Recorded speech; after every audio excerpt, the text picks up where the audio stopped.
Brought to you by Connect.js, Atlanta's premier JavaScript conference.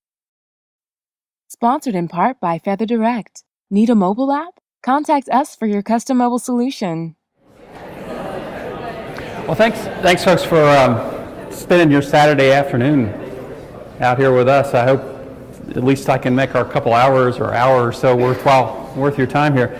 This is part one of a two-part presentation on using JavaScript to do data visualization.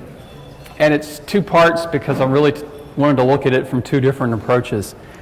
Part one, I think I'm going to call this the quick and simple way to do JavaScript visualization. So this is all about, you don't want to mess with anything too detailed, you just want to show some data on your page.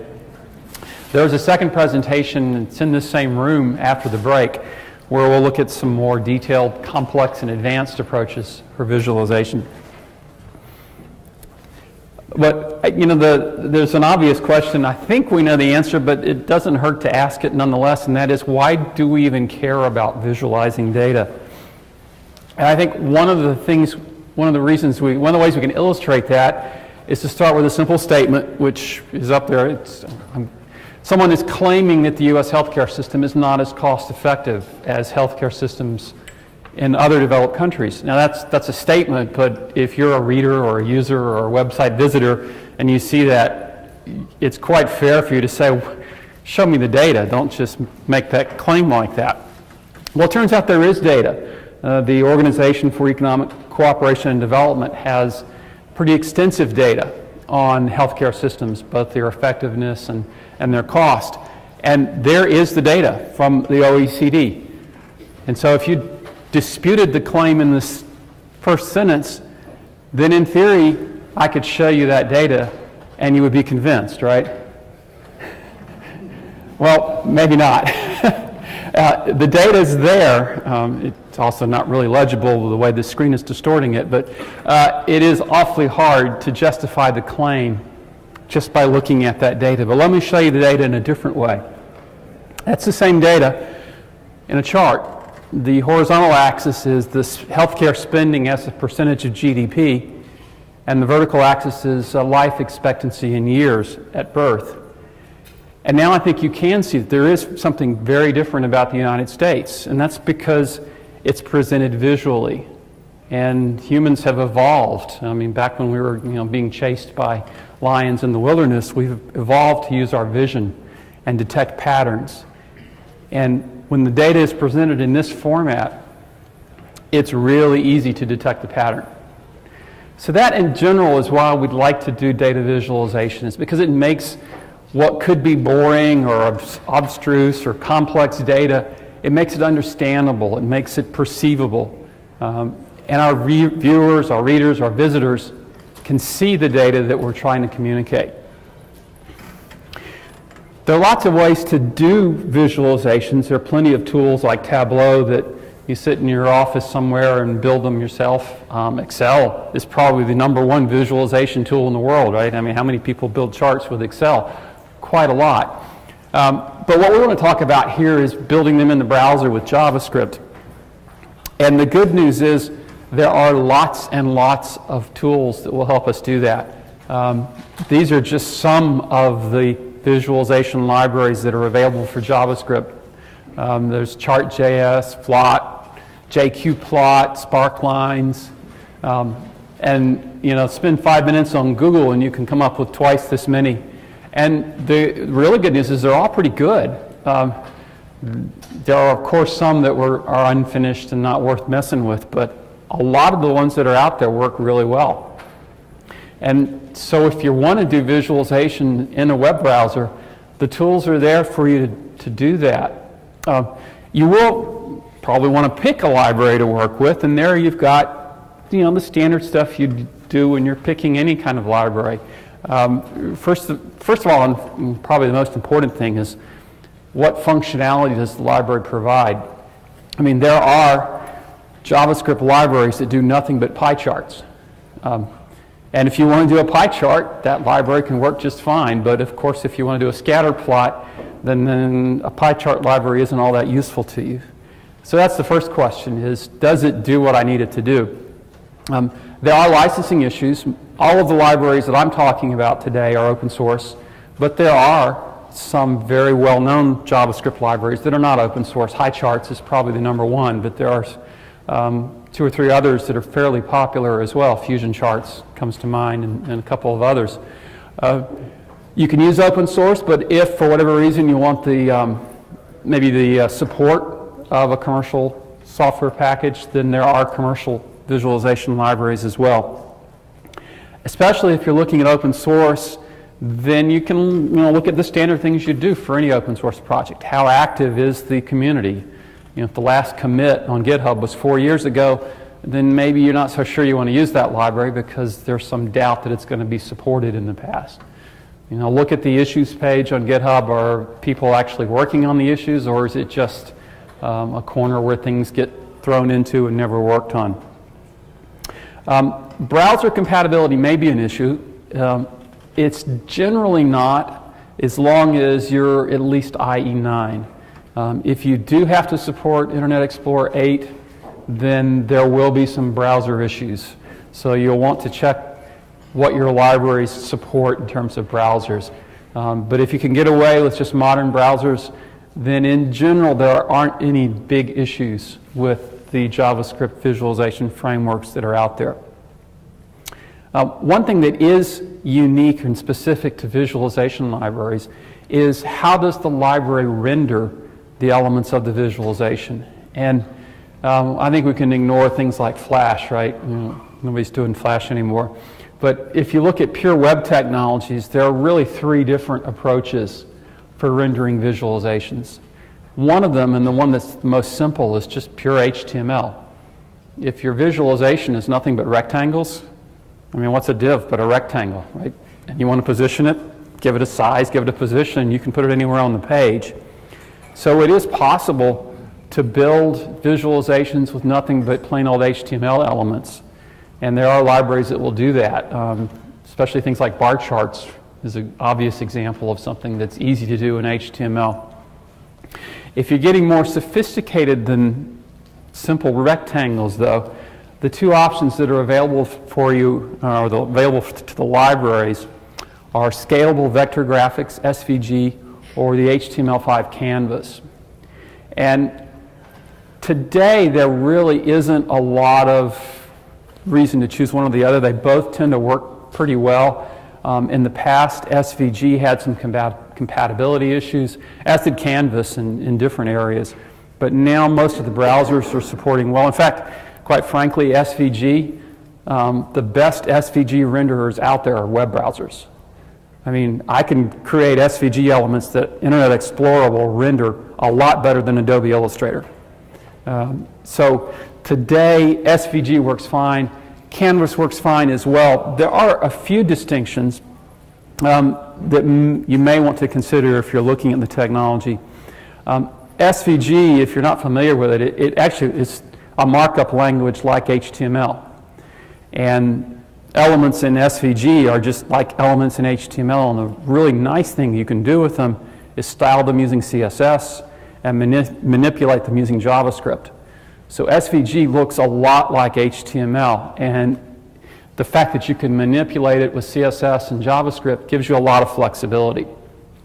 One of the disadvantages of SVG is, like HTML, it's rendered in the DOM, and if you're building complex things, or if you're doing real-time stuff, like dashboards that are updating every 100 milliseconds, you may run into performance problems with SVG. Canvas is a little bit more like a bitmap technology, and it renders much faster, so that may be a factor. And of course, there are always dependencies. A lot of the visualization libraries depend on jQuery, not all of them do.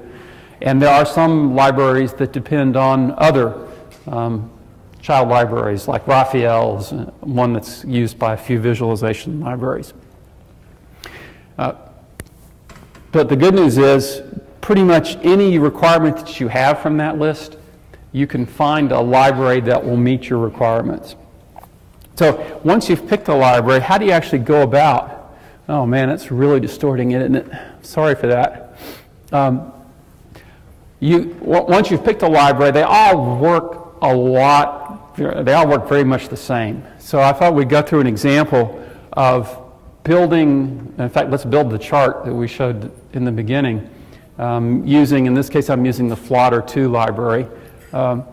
And it's a dependency-free library, so it doesn't need anything like jQuery or stuff or anything like that. And I think you'll see that it turns out to be really, really easy to build a chart like what we showed.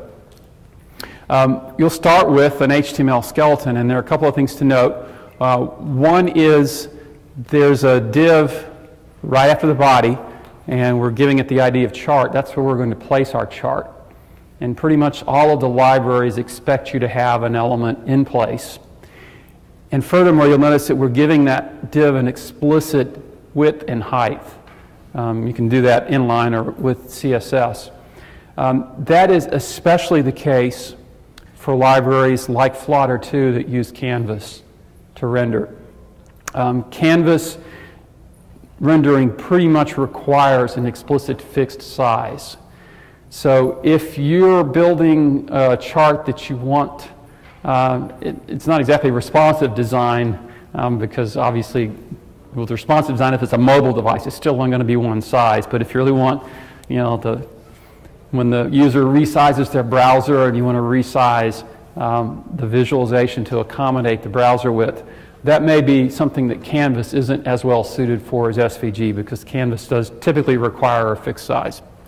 The line that you cannot read, because I can't read it, so I'm sure you can't, underneath that is a conditional include for IE version 8, and the JavaScript that is conditionally including is a library called Explorer Canvas, and it's a polyfill for Canvas for IE8.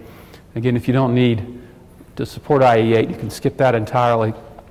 And then the last little statement there is including the Flutter library itself. So that's setting up our HTML page that we can place the graph on.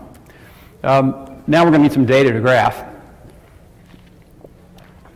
This is the data set that we could get from the OECD right from their web page. They actually provide it typically in CSV or Excel format, so you'll have to go in and convert it, in this case, to JavaScript, a JSON object. But that's the data we need. We have the different regions, Pacific, Europe, Asia, etc.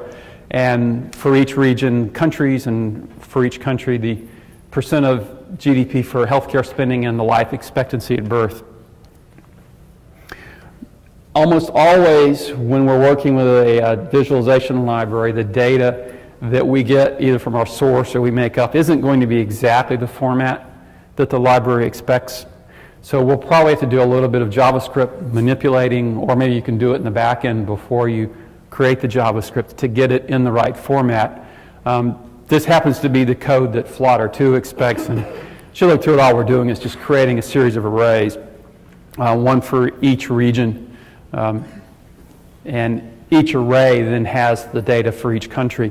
It's nothing fancy, nothing complicated. Once we have the data, drawing the chart is as simple as one function call. And again, it's amazing how similar these libraries are. The function called the Flutter, it's the draw method. It takes 3 parameters. The first parameter is the ID, in this case, the ID of chart, where we want to place the graph. The second parameter is an array of data. And you can see that we're plotting 6 different data series for the 6 different regions. And we're giving it a label and telling it to show the points. And then the final parameter is an object hash, which are options for the chart, where we provide, in this case, the title and the subtitle and the range of the axes and stuff. That's almost exactly what you'll find if you look at any of these libraries. You give it a place to put the chart, data for the chart, and then an options hash for how you want the chart to appear. And with that, that's literally all it takes. So with a little bit of JavaScript manipulation to get the data in the format you want, and then closely looking at the API for your library, bingo, you have a chart on your page, and presumably you're presenting your data in a much nicer way than just a raw table.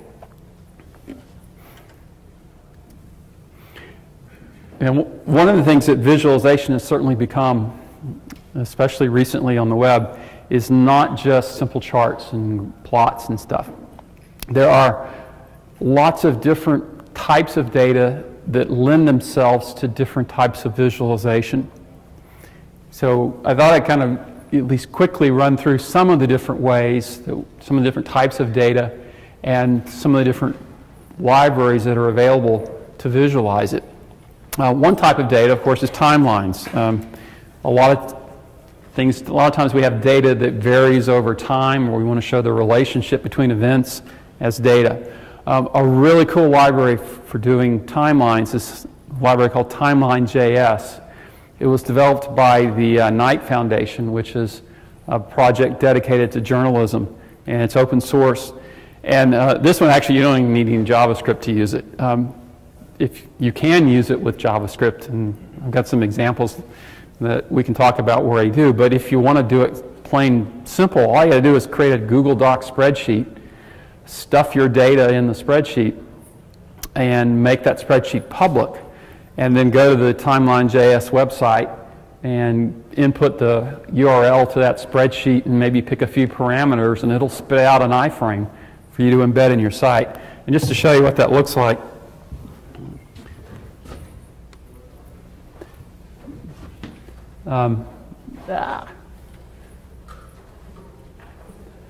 this is data for, actually this is the chronology of Shakespeare's plays, is the example I used here. So again, you put it in a Google Docs spreadsheet, and then when you embed your iframe, you get this nice timeline, and it's got all the controls, so you can go from one play to the next. It's got the ability to put images in the description, embed YouTube videos, contract or compress the timeline. It's really a powerful tool. And again, all it takes is a Google Docs spreadsheet and an embedded iframe. Again, if you want, you can download the source and embed it directly on your web page without going to the Google Docs approach. Another very common type of visualization is maps. And I think there are kind of two different ways to look at maps. One way is maps is providing a location context, and that's the, locate your nearest retailer kind of thing. And there, you're probably using Google Maps, and you're putting some pinpoints to show where the retailer is. That is, of course, a form of visualization, but more typical use of visualization for maps is something, technique called choropleth maps. And there, you have a map that's divided into different regions, and you'll color the regions differently to indicate different types of data. That may sound a little abstract or complex, but I can guarantee you everyone in this room has seen a choropleth map, right? Probably the most obvious one is if you've seen a map of the U.S. electorate, where they divide it into red states and blue states. That is a choropleth map. You take the regions or different states, and you show a color. You color the regions differently. There are some tools that you can use to build generic choropleth maps, but I thought I'd show you a really cool technique that's amazingly simple for doing some choropleth maps if you need to visualize them, and that's using symbol fonts. There are a couple of symbol fonts that are available. One of them is called Continental, which is a symbol font for Europe. There's also Stately, which is a symbol font for the states of the U.S. And they literally are web fonts that you embed on your page. And the symbols in the web fonts are the maps of either the countries in Europe or the states in the U.S. And furthermore, in both of these cases, the symbols are positioned on the type grid so that you can overlay them and combine them to get a complete map of the U.S. or a complete map of Europe. So let me show you what that looks like if you're actually going to use it. What I thought a simple example is the median age of countries in Europe. So we'll use Continental to do that, and of course you'll start with your HTML skeleton. The only thing you need here is the CSS file for the web font. That will set up all the right classes, and it will include the web font itself. So there is your continental.css style sheet, what we want to do is we want to show every country in Europe and color it based on the median age. In order to do that and have the resulting visualization be a full map of Europe, we're going to stack the countries literally right on top of each other on the page. And that's easy enough to do with some basic CSS. We take our map and give it a position of relative, and then the symbols that are within that map div, which all have a class that starts map dash, we give them a position absolute and put them in the top left of the container. And since all of our symbols will have that position, they'll all just stack right on top of each other.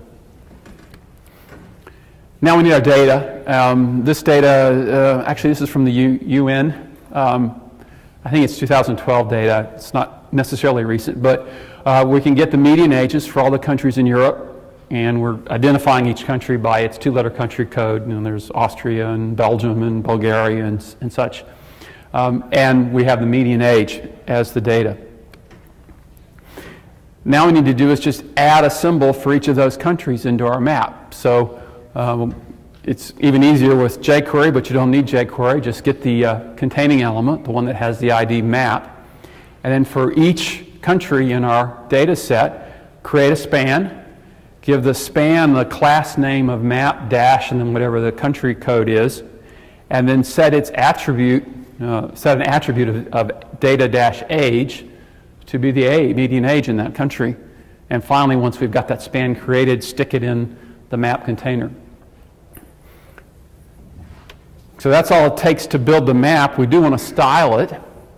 That's easy enough. Well, we just give each median age a different color. We start with 44. That happens to be the oldest in the data set. And it goes down to, I think, 29. And we can create whatever colors we want, standard CSS, so we have all the flexibility. This is pure CSS. Obviously, if you're using less or Sass, you can make a mix-in that does this. So you don't even have to write 20 lines of CSS. You can just create a mix-in and have it do that. And then also, it'd be nice to have a little legend. So since we're going to do different colors, we'll just use a standard CSS gradient for our legend. And that's the result. That's literally all it takes to show that map on a web page.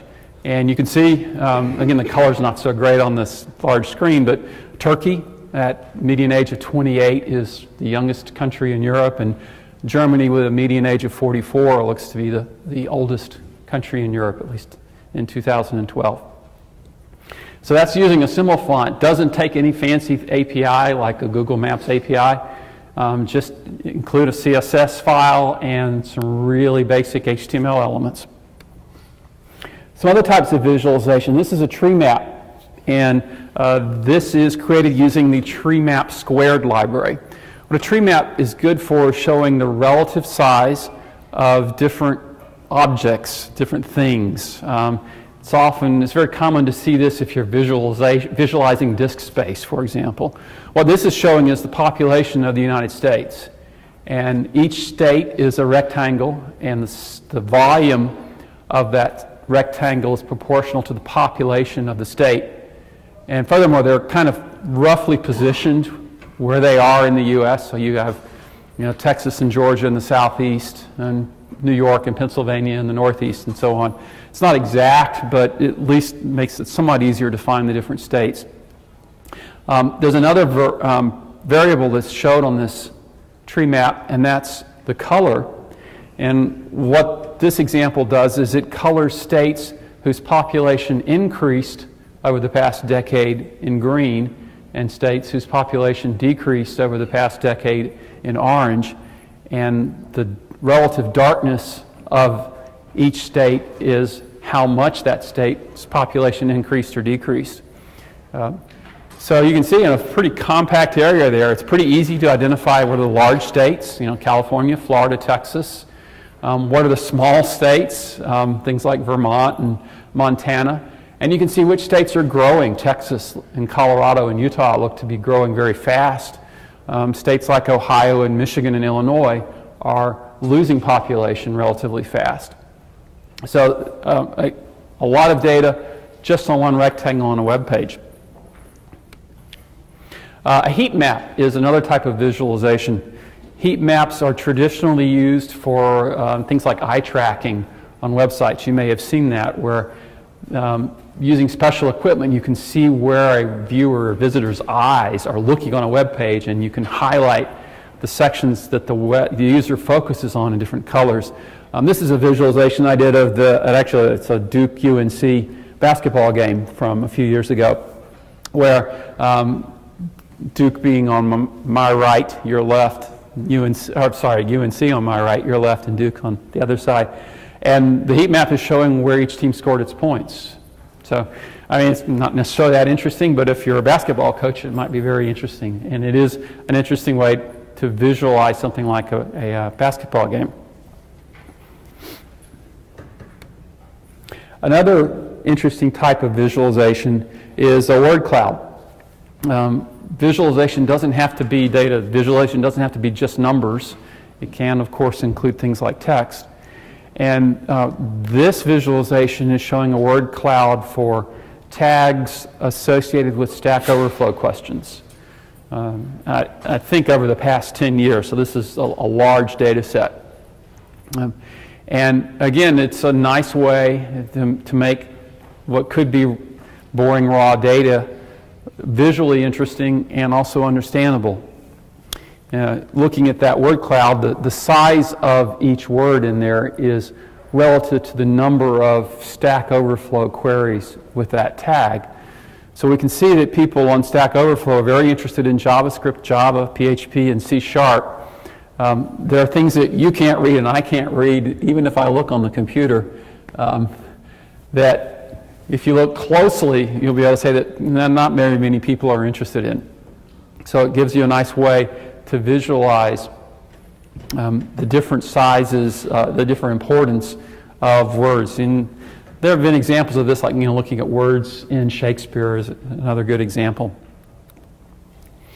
Probably one of the more interesting and often used types of visualizations, other than a standard chart, is a network graph.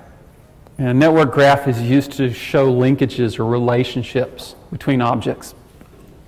And since it's so interesting and also works pretty nicely with part 2 of this presentation, I thought I'd walk through in a little more detail how we can draw a network graph, again, using one of the JavaScript libraries. In this case, we're using the Sigma.js library, but there are at least 2 other libraries that are equally easy to use and equally effective for showing this type of data. So the visualization that we'll walk through here is some data I found from at least one blogger. I guess I can't speak to his level of authority, but he listed the top 25 jazz albums of all time. Actually, I used to review jazz albums for CD Audio back when it was a magazine, and I thought his list was pretty good. I might quibble with a couple of things on there, but I thought it was a pretty good list. So I decided to look at, well, let's look at those albums, and of course on each album there are multiple musicians. And I thought it might be interesting to see how many musicians played on multiple of these top 25 albums, and what were the linkages between them. Were different albums highly linked in the sense that the musicians on certain albums also played on a lot of other different albums? That's a perfect example of something that a network graph can help us show. So we start with our data, and this is the beginning of the data set. Again, the blogger just listed the albums, but it's not too hard to find the musicians. And the first 2 aren't too bad. Miles Davis, Kind of Blue, and John Coltrane's Love Supreme.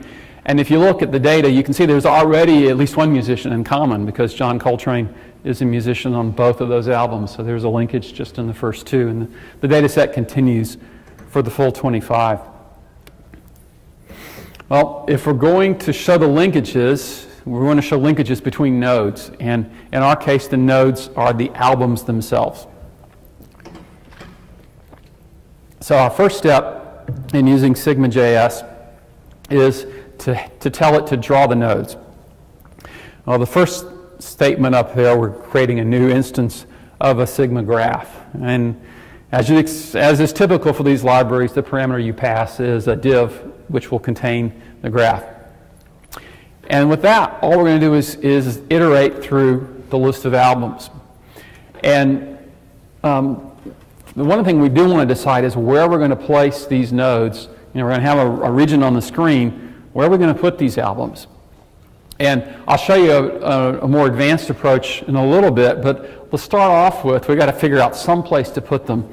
And it seems like as good a place as any, it's just to put them in a circle around the periphery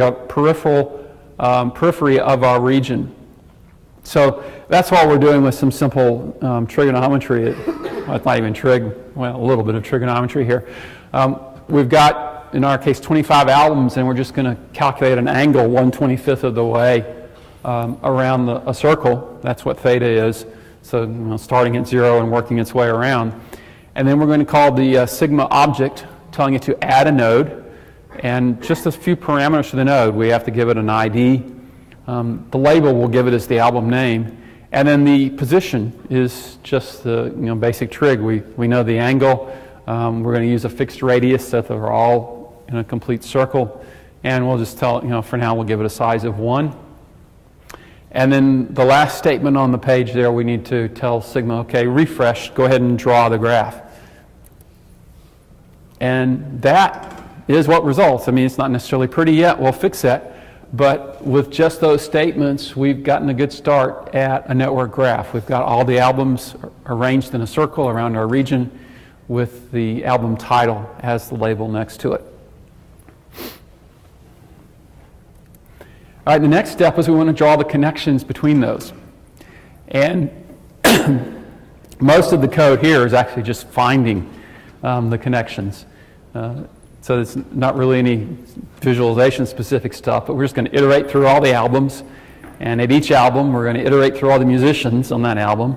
And for each musician, we're going to iterate through all the other albums looking for that same musician. Obviously, there are ways to optimize this, but for 25 albums, it's fine to do this inefficiently. When we finally find a linkage between two albums, a musician that both albums have in common, we get to the heart there and we call s.graph.addEdge. And there we are. All we're doing there is giving it an ID and a source and a target. And with that, we now have linked the different albums together. That is a network graph. It's kind of hard to read, though, even despite the fact that the screen is distorting the font so horribly. But it's hard to read because the things are all jumbled up.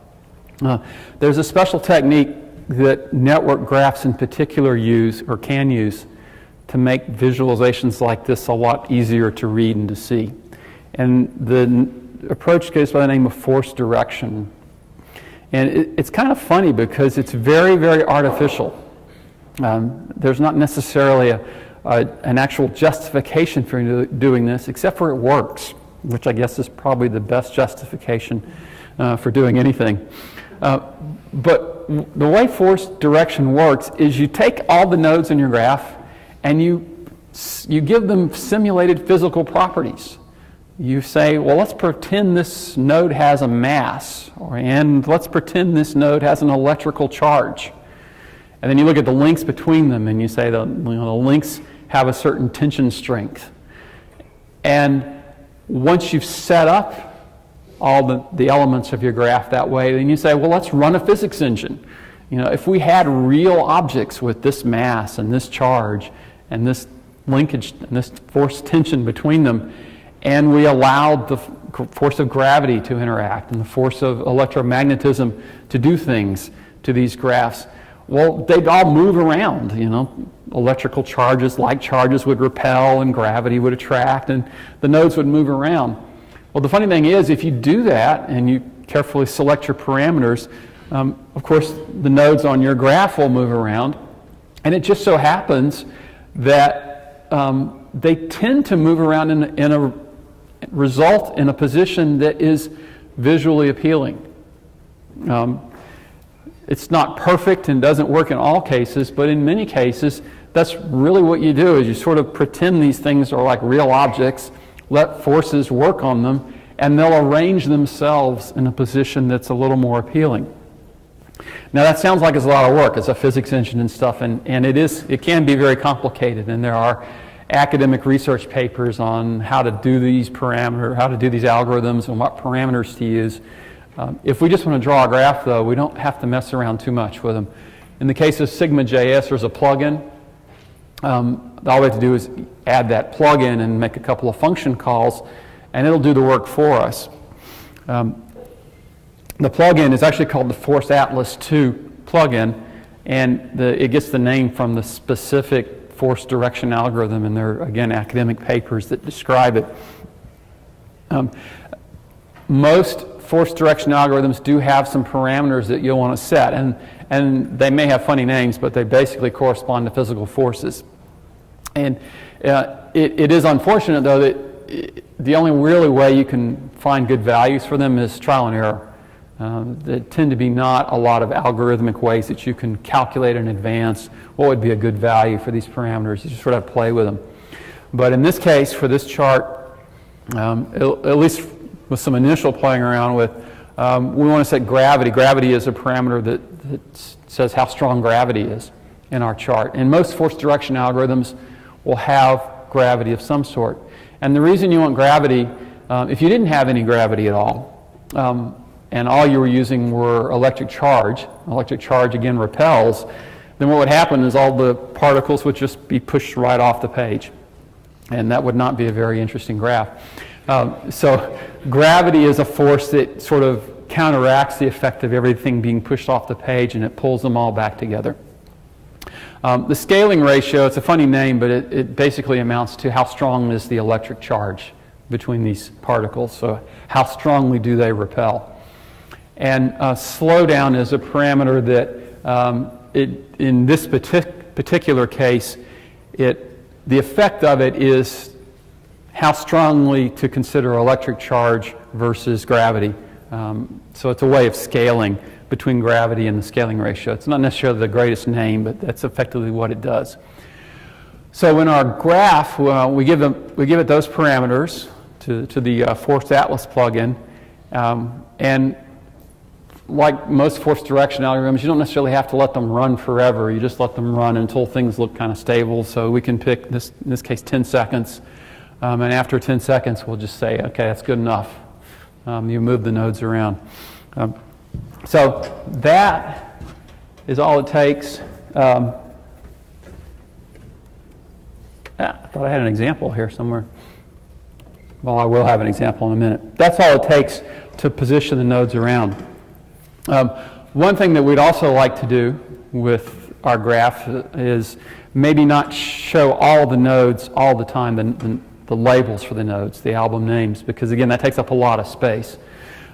Since we're on a web page and we can be interactive, instead of showing the labels all the time, what we'll do is hide them, but let the user click on a specific node, and when the user clicks on that node, we can reveal the name of the album. And that way it'll clean up our graph a little bit more. So this is the code that's required to implement that function.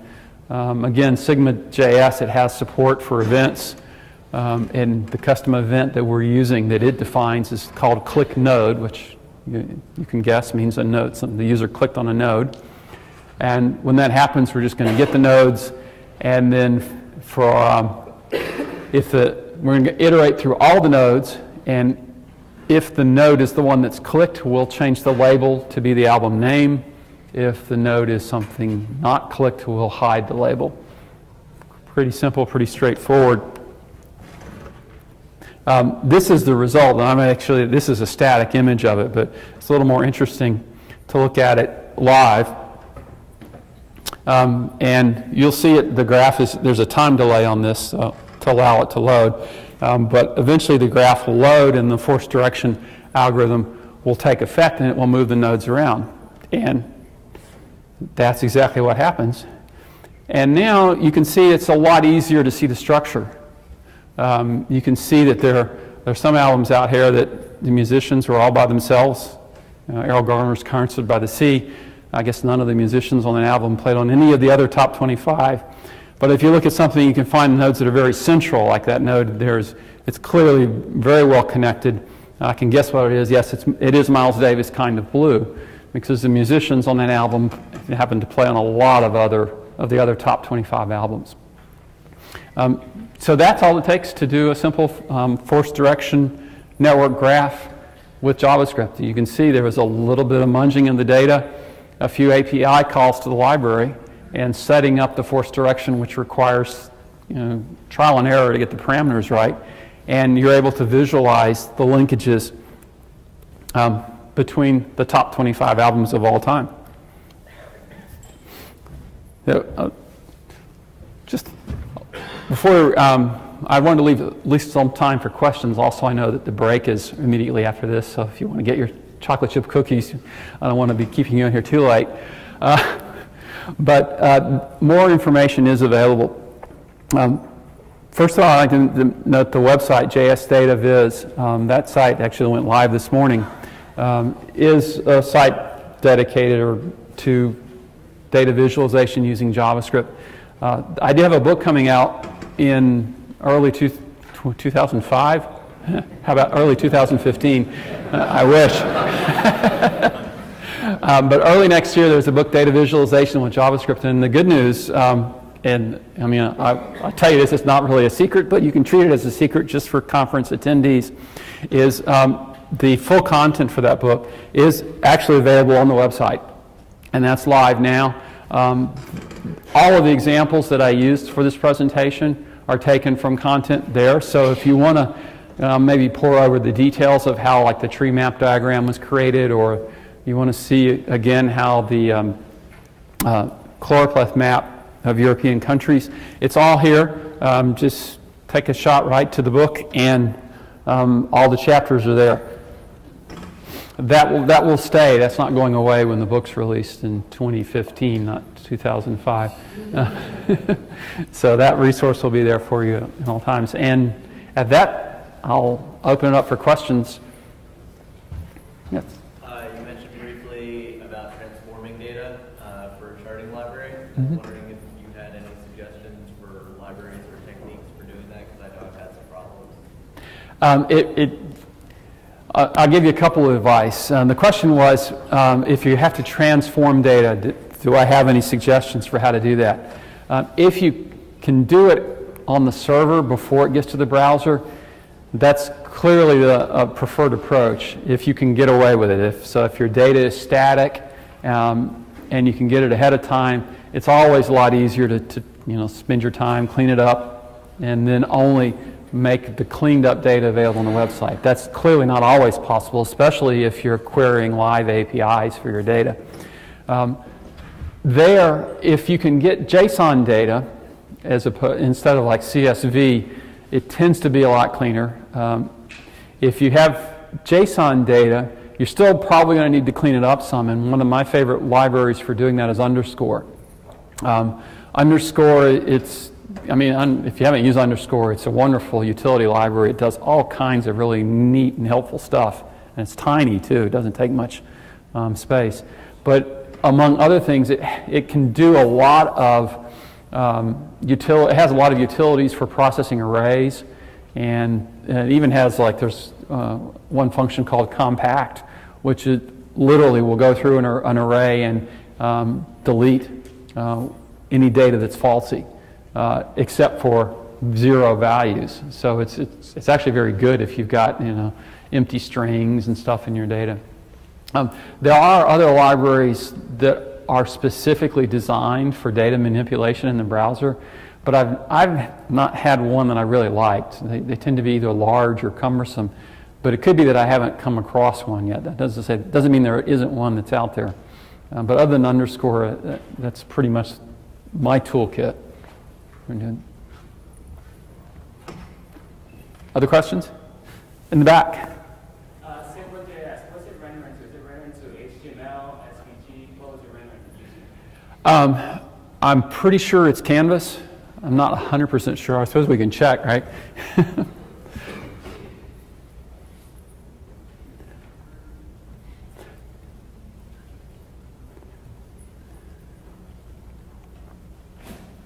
Yes, it's Canvas. Mm-hmm.